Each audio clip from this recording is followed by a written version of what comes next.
Hi, I'm Dan Palomino with KW Big Island and the Hawaii team. Well, breaking news, the CPI number, that's the Consumer Price Index that tracks inflation, just came out today for November, and the number was 7.1, which is really good. I mean, that's kind of what most of us expected. We really thought that the October number was 7.7. We thought it would come down to 7 or around 7.1, showing that inflation was starting to abate or get better. We could see that in each individual sector that we were looking at, from clothes to food and beverage to used cars and so forth. And so inflation number is going in the right direction. Now listen, the one thing, the big takeaway here that you gotta get a hold of is that 40% of that CPI number is housing, right? 40% of that CPI number is housing. And so what it's saying is it's looking at housing for the last 6 months. Well, remember, housing for the last 6 months was going up, up, up, and up.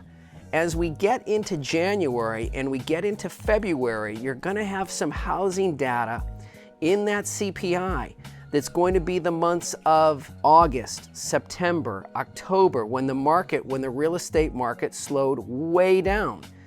And so when that data hits the CPI in January and February, you're gonna see some larger drops. You're gonna see the inflation number come down into the 6s and then into the 5s, all right? And when the inflation number comes down, the bond market that controls mortgage rates is happy.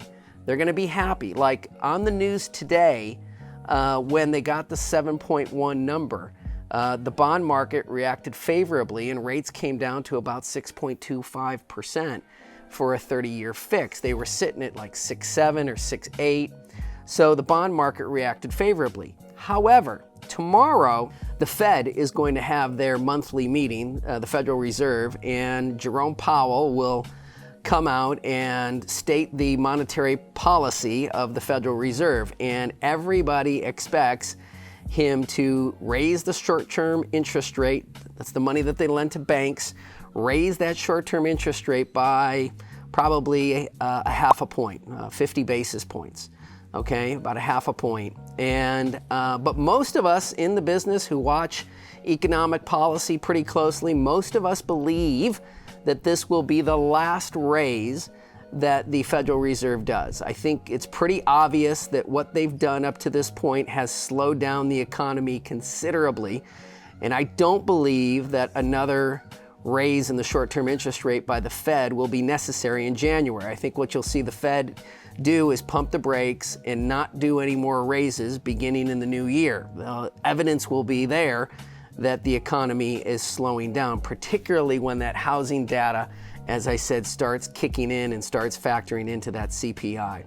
So what's this all mean for you? I think there's good times coming ahead for the real estate market. I think that, and I'm staying with this prediction, I think by March or April, May, somewhere in that neighborhood, don't quote me exactly, we're gonna be sitting at about 5 or 5.5%. I think there's an outside chance by the summer we could see interest rates at 4.75, and I actually, believe it or not, think that's a really good number to be at. I think that brings a lot of normalcy to the market. I think that houses will move at a normal pace, they'll come on at a normal pace, they'll sell at a normal pace. I think that's exactly what we need. So, good news today, and keep it tuned right here to the YouTube channel for all of the economic news, as well as what's happening here in Hawaii real estate. And if you need to buy, sell, or invest in real estate here in Hawaii, contact us here at the Hawaii team, 808-913-0899, 808-913-0899, or thehawaiiteam.com. Aloha.